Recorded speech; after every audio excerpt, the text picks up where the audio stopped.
Hello everyone. तो आज हम लोग देखने वाले हैं, आज की हमारी इस वीडियो का जो टॉपिक होने वाला है वो होने वाला है इंग्लिश ग्रामर में पूछे जाने वाले इडियम्स एंड फ्रेजेस। जैसा कि आप सभी को पता है कि एमटीएस का एग्ज़ाम चल रहा है, एसएससी का, एसएससी एमटीएस का। तो उसमें इडियम एंड फ्रेजेस से 2 क्वेश्चन डेफिनेटली पूछे जाएंगे। तो आज की वीडियो में हम लोग देखने वाले हैं कि एसएससी ने प्रीवियस ईयर में जितने भी इडियम पूछे गए हैं वो टॉप 50 इडियम जो हर बार एमटीएस के एग्ज़ाम में और बाकी अदर एग्ज़ाम में रिपीट होते रहते हैं, तो वो सारे इडियम्स को मैं लेकर आया हूँ। तो चलिए अपनी वीडियो को स्टार्ट करते हैं बिना किसी टाइम वेस्ट किए हुए। तो आज की वीडियो का पहला क्वेश्चन होता है हमारा to kick the bucket. To kick the bucket का जो इडियम है उसका मतलब होता है टू डाई, मतलब कि मर जाना। टू किक द बकेट इसका मतलब होता है टू डाई।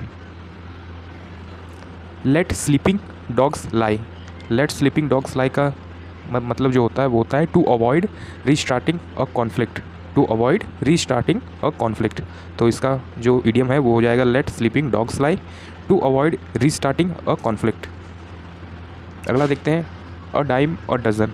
अ डाइम और डजन मतलब कोई ऐसी चीज़ जो बहुत कॉमन है, जो आमतौर पे कॉमन चीज़ों को ये चीज़ बोली जाती है। अ डाइम और dozen. Her ideas were worth a dime और dozen and did not impress the boss. इसका जो अर्थ हो जाता है मतलब कि तुम्हारा आइडिया उतना अच्छा नहीं था, इसलिए बॉस को अच्छा नहीं लगा, इम्प्रेस नहीं हुए बॉस। तो आइडिया कैसा था? तो ये बहुत ही कॉमन आइडिया था, मतलब अ डाइम और डजन आइडिया था। Keep someone at arms length. जो keep someone at arms length होता है, इसका जो मीनिंग हो जाएगा वो हो जाएगा avoid becoming friendly with someone. तो जैसे हम लोग कभी कहते होंगे कि मेरे से इतना दूर रहो, एक हाथ की दूरी पे रहो, एक हाथ से दूर रहो। तो इतनी दूर मतलब कि किसी को बहुत ज़्यादा फ्रेंडली मत बनो। Avoid becoming friendly with someone, तो किसी का फ्रेंडली नेचर से दूर रहने के लिए कौन सा इडियम प्रयोग किया जाता है? तो keep someone at arms length.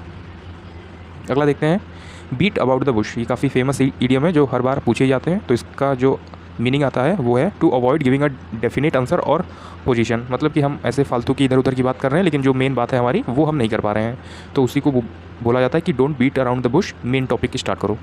तो जो बीट अराउंड द बुश है वो होता है कि जो मेन टॉपिक से इधर उधर की बातें करना। मेन टॉपिक की बात नहीं कर रहे हैं, इधर उधर की बातें कर रहे हैं, तो उसी को बोलते हैं beat around the Bush.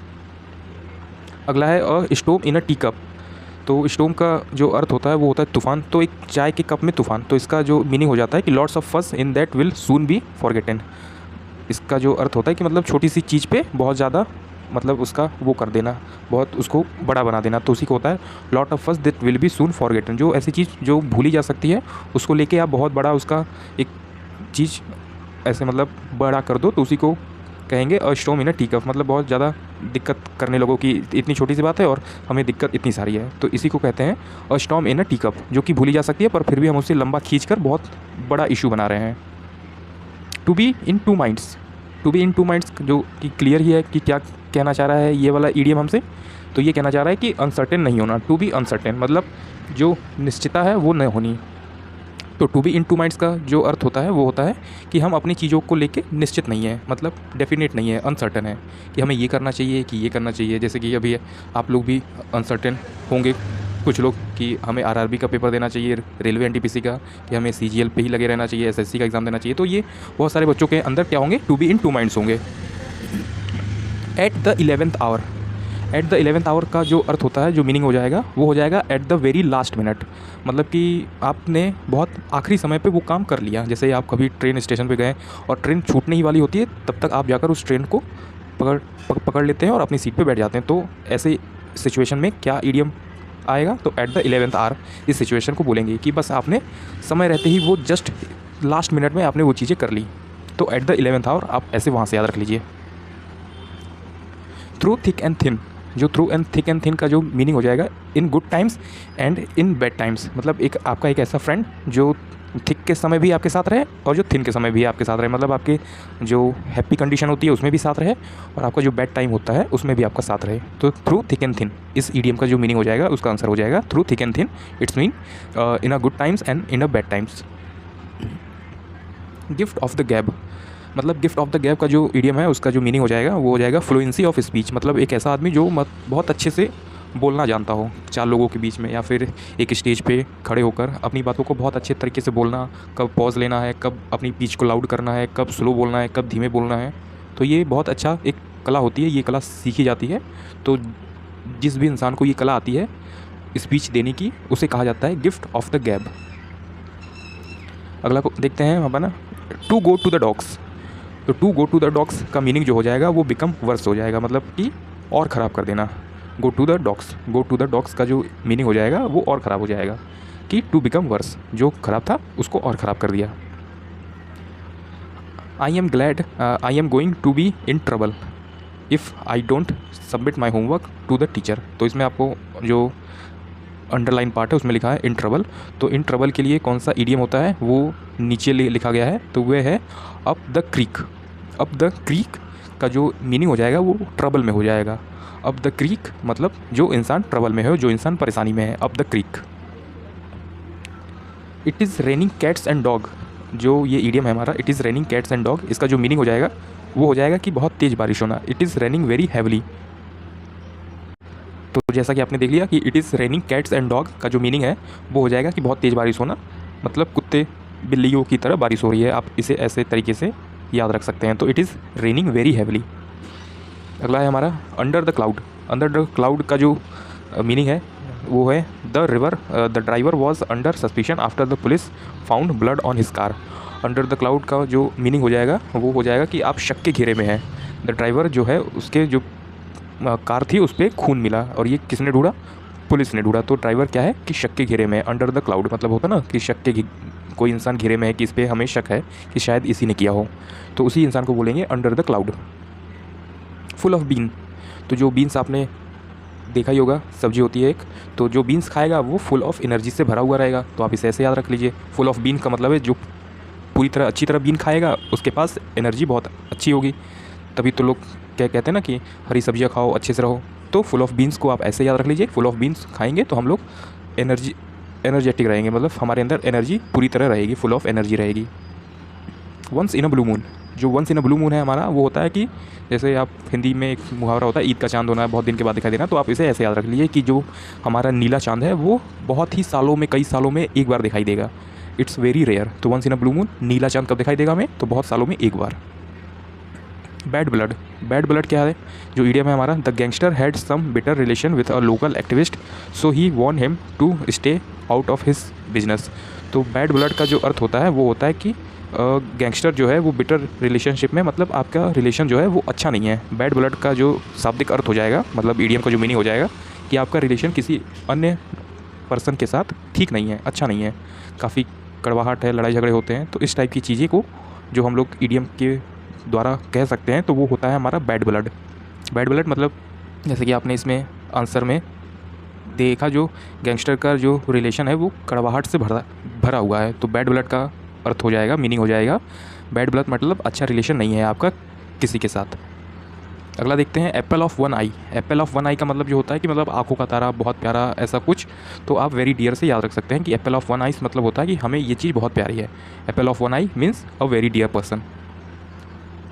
Cut corners, जो कट कॉर्नर्स का ईडियम है वो, इसका जो मीनिंग हो जाएगा वो हो जाएगा कि थोड़ा लापरवाही दिखाना, लापरवाही बरतना, ऐसी टाइप की चीज़ें। तो ये कट कॉर्नर्स जो ईडियम है उसकी मीनिंग में आ जाएंगे कि लापरवाही दिखा रहा है।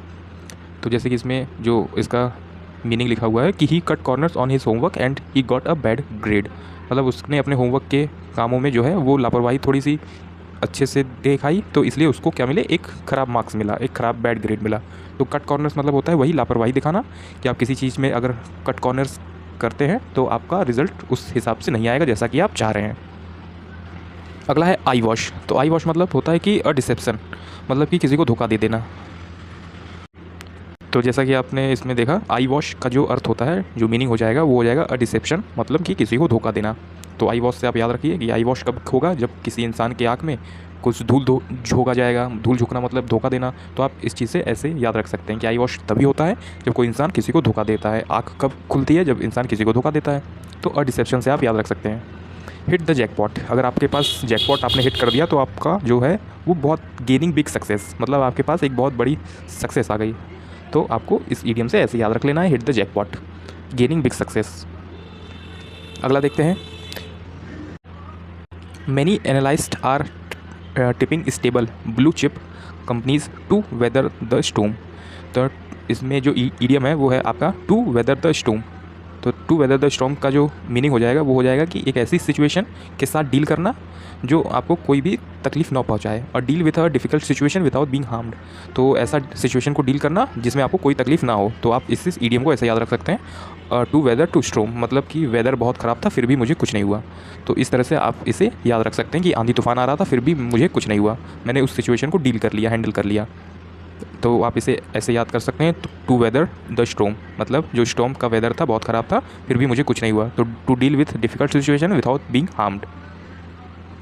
You showed me your true personality, तो इसमें जो ईडियम है वो है आपका ट्रू पर्सनैलिटी। जो ट्रू पर्सनैलिटी का जो मीनिंग हो जाएगा वो मतलब कि हो जाएगा कि आप ऐसे समझ लीजिए कि ये इंसान सचमुच में ऐसा ही है। तो true personality it's mean true colour. तो ईडियम जो है वो नीचे लिखा हुआ है। ट्रू कलर जो ईडियम है उसका जो मीनिंग है वो हो जाएगा ट्रू पर्सनैलिटी। किसी का ट्रू कलर देखना मतलब वो इंसान सचमुच में कैसा है, आपके बारे में पीठ पीछे क्या सोच रहा है, तो ये हो जाएगा true colour. True colour idiom जो है उसका जो मीनिंग है वो ऊपर दिया हुआ है। तो इस टाइप के भी क्वेश्चन कई बार एमटीएस में भी आते हैं, तो आप ऐसे भी इसको याद रख सकते हैं। तो कई बार ऊपर जो है वो मीनिंग दिया रहेगा और वही मीनिंग आपसे पूछेंगे कि किस ईडियम के साथ ये अच्छे से मैच हो रहा है। तो ट्रू कलर के साथ क्या मैच हो रहा है, ट्रू पर्सनैलिटी। अगला देखते हैं हम लोग। As soon as the principal came to the know about the inception at the school, he put everything in perfect order। जो परफेक्ट ऑर्डर है ये भी हमारा मीनिंग हो जाएगा, और इसका जो ईडियम है वो नीचे लिखा हुआ है। तो at apple pie order, at apple pie order, इसका जो अर्थ है वो हो जाएगा कि परफेक्ट ऑर्डर।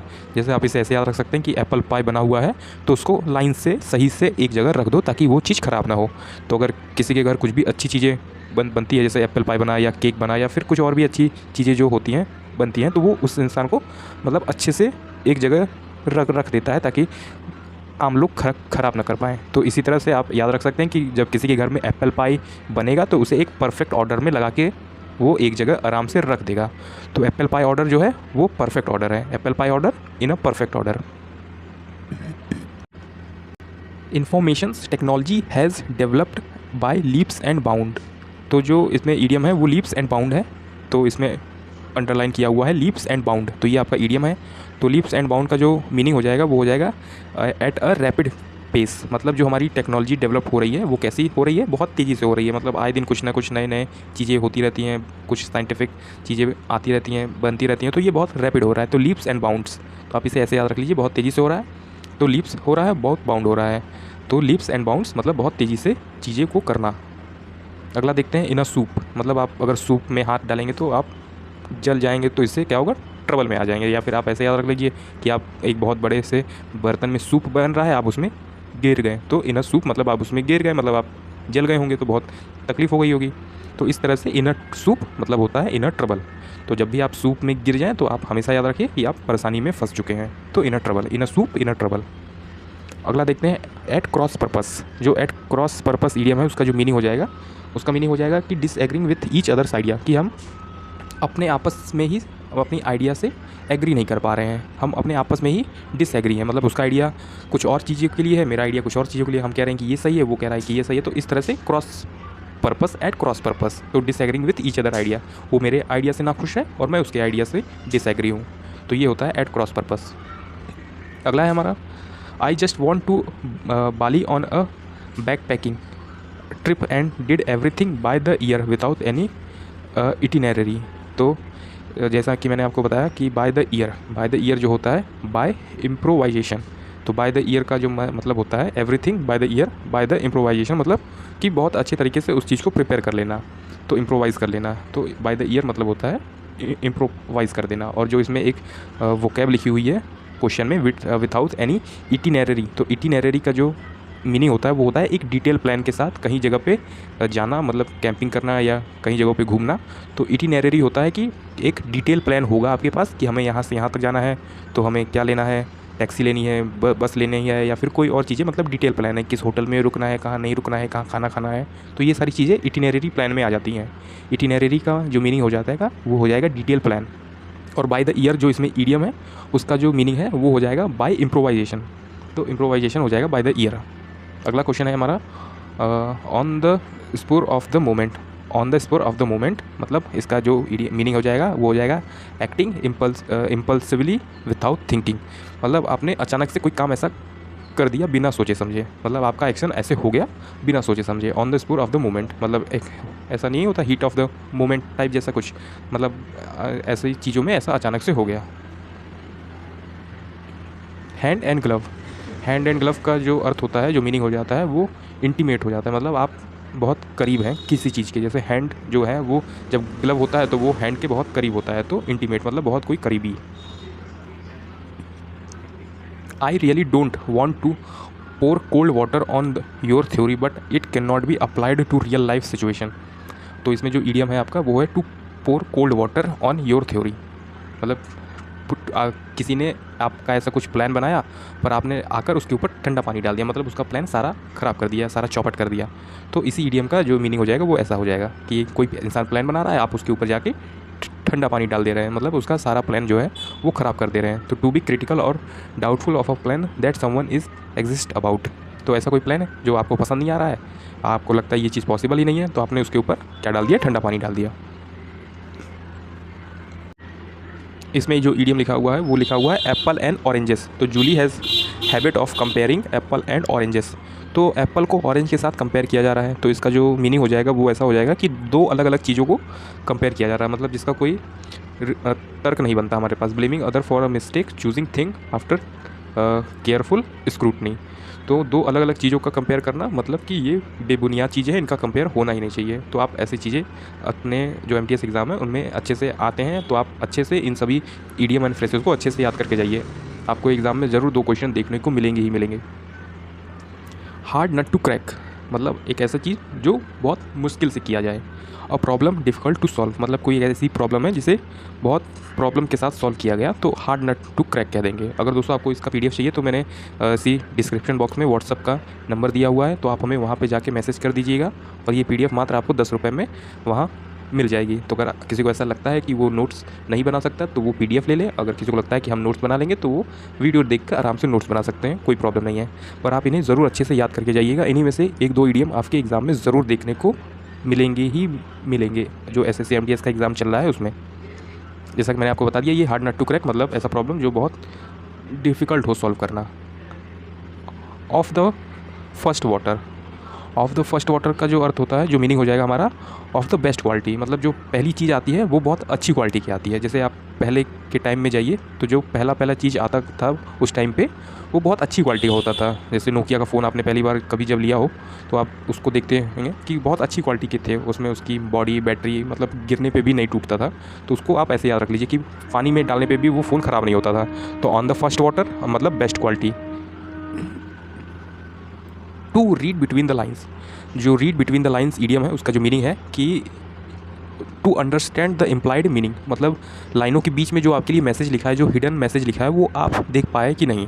तो to read between the lines का मतलब होता है कि कुछ चीज़ों के बीच लिखी हुई एक सीक्रेट चीज़ें, जो हिडन मीनिंग लिखा हुआ है वो आप देख लीजिए।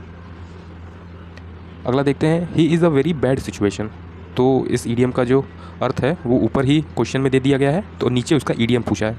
तो इन अ डायर स्ट्रेट, तो डायर स्ट्रेट को आप ऐसे याद रख सकते हैं कि किसी को अगर डायरिया हो जाता है तो उसकी हालत कितनी ख़राब हो जाती है, तो आप इसे ऐसे याद रख लीजिए। In a dire state, dire state को आप डायरिया पढ़ लीजिए, इन अ डायरिया स्टेट। तो किसी को अगर डायरिया हो गई तो उसकी सिचुएशन जो है वो बहुत ख़राब हो जाएगी। तो in a very bad situation के लिए जो ईडियम है वो है हमारा in dire state. To show a clean pair of heel, to show a clean pair of heel, मतलब कि अगर कोई लड़की हील पहनी है, अगर वो निकाल रही है तो इसका मतलब वो अब भागने की तैयारी में है। तो to shoe clean pair of heel मतलब उसने हील को अपने हाथ में रख लिया, अब वो टू रन फास्ट, बहुत तेज़ी से भागने वाली है। तो जब भी आप किसी लड़की को देखें कि उसने अपनी हील को निकाल कर हाथ में रख लिया है तो इसका मतलब वो वहाँ से भागने वाली है। तो ठीक है, आप इसे ऐसे याद रख सकते हैं। तो to clean pair of heels का जो मीनिंग हो जाएगा वो हो जाएगा टू रन फास्ट। अगला है हमारा, for a little while Vinod was the media's blue eyed boy. जो विनोद है वो ब्लू आइड बॉय हो चुका था कुछ साल पहले तक। तो ब्लू आइड बॉय का जो ईडियम है वो है मतलब बिग नेम बॉय या फिर डियर टू ऑल, कोई एक ऐसा इंसान जो कि सबके लिए अच्छा हो, जिसे सब पसंद करते हो, तो उन्हें क्या कहेंगे हम लोग ईडियम के तौर पे, ब्लू आइड बॉय। तो ब्लू आइड बॉय जो हो जाएगा वो हो जाएगा एक ऐसा इंसान जिसे सब पसंद करते हो, या फिर बिग नेम बॉय या dear to all. Ruffles someone feather, तो रफल समवन फेदर का जो मीनिंग हो जाएगा वो हो जाएगा मेक समवन अनॉयड, मतलब कि आप फेदर से लेके उसके नाक में, जब वो सो रहा है तो उसके नाक में, आँखों में उसे डिस्टर्ब कर रहे हैं। तो रफल समवन फेदर, फेदर का मतलब होता है वो पंख होता है। तो आप पंख लेकर किसी को आँखों में, नाकों में ऐसे ऐसे कर रहे हैं तो आप उसे डिस्टर्ब कर रहे हैं। तो रफल वंस फेदर मीन्स हो जाएगा make someone annoyed. Our secretary is always in a mood for an argument. He must learn to keep quiet. तो इसका जो इडियम है उसका जो मीनिंग हो जाएगा वो इसमें दिया हुआ है, तो टू होल्ड हिज टंग, और इसका जो मीनिंग है वो ऊपर दिया हुआ है कि उसे शांत रहने की ज़रूरत है। लर्न टू कीप क्वाइट, उसे सीखना चाहिए कि कैसे शांत रहें। और जब शांत रहने की बात आएगी तो अपने होल्ड को हमें क्या करना पड़ेगा, मतलब अपने टंग को हमें होल्ड करना पड़ेगा। मतलब अपने टंग को होल्ड कर लीजिए तो आप शांत हो जाएंगे। तो लर्न कीप क्वाइट कि शांत कैसे रहा जाए, आप अपने टंग को होल्ड कर लीजिए, मतलब आप अपने टंग को पकड़ लीजिए, बोलिए ही मत, तो आप शांत हो जाएंगे। अ क्लोज शेव, मैं सिर्फ ईडियम पर पढ़ के आपको बता रहा हूँ। अ क्लोज शेव जो इसका मीनिंग हो जाएगा वो हो जाएगा अ नैरो स्केप, मतलब कि बाल बाल बचना। तो अ क्लोज शेव का मतलब होता है कि बहुत मुश्किल से बचा हूँ वहाँ से, तो अ नैरो स्केप। तो इसका जो ईडियम का आंसर हो जाएगा अ नैरो स्केप, जो कि है अ क्लोज शेव। अगला है हमारा we must draw the line. तो ड्रॉ द लाइन जो है वो है हमारा ईडियम।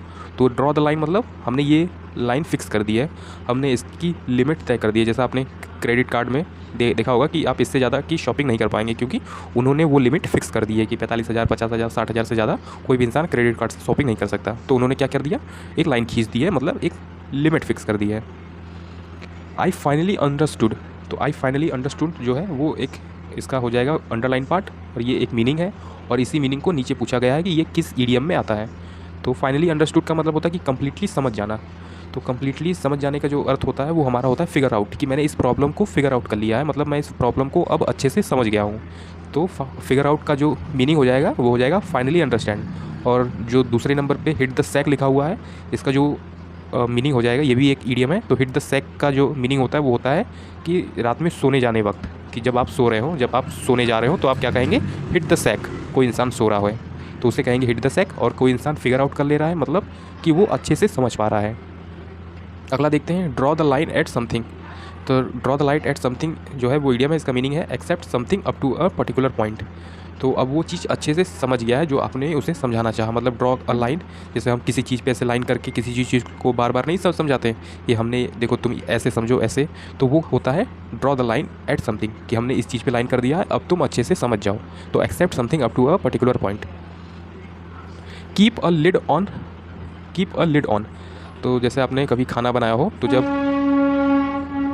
जब आप कभी खाना बनाते होंगे तो आप देखते होंगे कि हम उस पर सब्जी को पकते वक्त हम उस पर ढक्कन रख देते हैं ताकि वो चीज़ बाहर ना आए, जो भी उसकी ग्रेवी है, मसाले हैं, पानी है, वो बाहर ना आ जाए। तो हम उस पर क्या लगा देते हैं, लिड लगा देते हैं। तो कीप अ लिड ऑन, तो मतलब हमने उस चीज़ को कंट्रोल कर लिया। क्या कंट्रोल कर लिया, वो जो अंदर से उस बर्तन से बाहर ना आ पाए। जैसे आप दूध का भी एग्जांपल ले सकते हैं कि जब दूध उबलता है तो हम उस पर कुछ ऐसी चीज़ें रख देते हैं जिससे दूध उबल कर ऐसे बाहर ना गिरे। तो हमने उसको क्या कर लिया, कंट्रोल कर लिया। तो control the level of something order to stop in increasing. तो हमने उससे बढ़ने से जो लेवल था उसको हमने कंट्रोल कर लिया। क्या कर लिया, कीप अ लिड ऑन, हमने उस पर लिड लगा दिया। अगला देखते हैं दोस्तों, to get on one's nerve. To get on one's nerve का जो ईडियम हो जाएगा टू इरिटेट और प्रोवोक वंस। तो अगर आपको कोई बहुत दिक्कत दे रहा है, बहुत इरिटेट कर रहा है, भड़का रहा है, प्रॉब्लम क्रिएट कर रहा है, तो आप उसके लिए क्या कहेंगे ईडियम में, तो to get on one's nerve. तो आप इसे ऐसे याद रख सकते हैं, to get on one's nerve मतलब आपको कोई बहुत इरिटेट कर रहा है। To get on one's nerve मतलब आपको कोई बहुत इरिटेट कर रहा है। अगला देखते हैं, to have an itching palm. मतलब इचिंग पाम का जो हाथ की हथेली होती है उसे कहेंगे पाम। तो कभी आपने सुना होगा कि हमारे लेफ्ट हाथ में खुजली हो रही है मतलब पैसे आएंगे, हमारे राइट में हो रही है मतलब पैसे जाएंगे। तो आप इसे वहाँ से याद कर सकते हैं कि वो आदमी पैसों के लिए थोड़ा लालची टाइप का है। तो टू हैव इचिंग पाम मतलब ग्रीडी फॉर मनी। अगला है हमारा to make one's mouth water. To make one's mouth water जो आप ये जानते होंगे कि मुँह में पानी आ जाना का जो ईडियम होता है। जैसे देख लीजिए ये MTS में ही पूछा गया था 2023 में। तो माउथ में जो है वाटर आ जाना, मुंह में पानी आ जाना मतलब होता है फील हंग्री। फील हंग्री जो है वो आप अच्छे से जानते ही होंगे। तो वंस माउथ वाटर मतलब feel hungry. Out of the woods. Out of the woods जो है, वुड्स का जो ईडियम, वुड्स का जो मीनिंग हो जाएगा वो हो जाएगा कि जंगल टाइप का, जहाँ बहुत घने घने पेड़ लगे हों तो उसे वुड्स कह देते हैं। वुड मतलब लकड़ी होता है, लेकिन इसके आगे एस लग गया है तो ये जंगल को अब प्रदर्शित करेगा। तो वो आउट ऑफ द वुड्स हो जाएगा आउट ऑफ द डेंजर, कि हम अब जंगल से बाहर आ गए हैं दोस्तों। तो जंगल से अगर कोई इंसान सही सलामत बाहर आ जाए तो इसका अर्थ हो जाता है कि अब वो आउट ऑफ डेंजर है, अब उसे कोई दिक्कत नहीं है। जंगल में रहता तो बहुत सारी प्रॉब्लम फेस करता है, लेकिन अभी वो क्या है, आउट ऑफ द वुड्स, मतलब जंगल से बाहर है। जंगल से बाहर है तो इसका जो शाब्दिक अर्थ हो जाएगा वो हो जाएगा कि आउट ऑफ द डेंजर, वो डेंजर से, खतरे से बाहर है। अगला है हमारा किल 2 birds with 1 stone. Kill 2 birds with 1 stone मतलब एक पत्थर 2 काज, आप इस टाइप के कुछ रिलेट कर सकते हैं कि हमने एक ही पत्थर से 2 चिड़ियों को मार दिया। तो to achieve 2 result with 1 single effect, कि हमने एक बार पढ़ाई करी और हमारा CGL भी निकल गया और MTS भी निकल गया। तो आप इसे ऐसे याद रख सकते हैं। तो अगर एक चीज़ एक बार अच्छे से पढ़ाई करने के बाद आपका CGL भी निकल जाए और MTS भी निकल जाए तो to achieve 2 result with single effect, तो आप इसे ऐसे याद रख सकते हैं कि किल 2 बर्ड्स विथ 1 स्टोन। तो दोस्तों जैसा कि आपने देखा कि मैंने आपको टॉप 50 जो ईडियम फ्रेजेस पूछे गए थे पिछली बार SSC एग्ज़ाम में, वो मैंने आपको करा दिया है। अगर आपको इसकी PDF चाहिए तो आप हमें नीचे डिस्क्रिप्शन बॉक्स में व्हाट्सअप नंबर दिया है मैंने, आप वहाँ से हमें मैसेज करके ये PDF मात्र 10 रुपये में ले सकते हैं और इसे अपने अच्छे से याद कर लीजिए, क्योंकि इन्हीं से कुछ ईडियम जो है वो हमेशा की तरह रिपीट होते रहते हैं और इनमें ईडियम कुछ आ चुके हैं। जो भी अभी SSC MTS का एग्ज़ाम हुआ उसमें कुछ ईडियम पूछे गए हैं और कुछ आने अगली बार आने की संभावना है, मतलब अभी जो एग्ज़ाम चलेंगे उसमें आने की पूरी तरह संभावना है। तो आप इन सभी ईडियम को अच्छे से याद कर लीजिए। तब तक के लिए मिलते हैं आपसे एक अच्छी सी नेक्स्ट वीडियो में, जो कि SSC MTS से रिलेटेड होने वाली है। तब तक आप पढ़ते रहिए और अपने लक्ष्य की तरफ हमेशा आगे बढ़ते रहिए।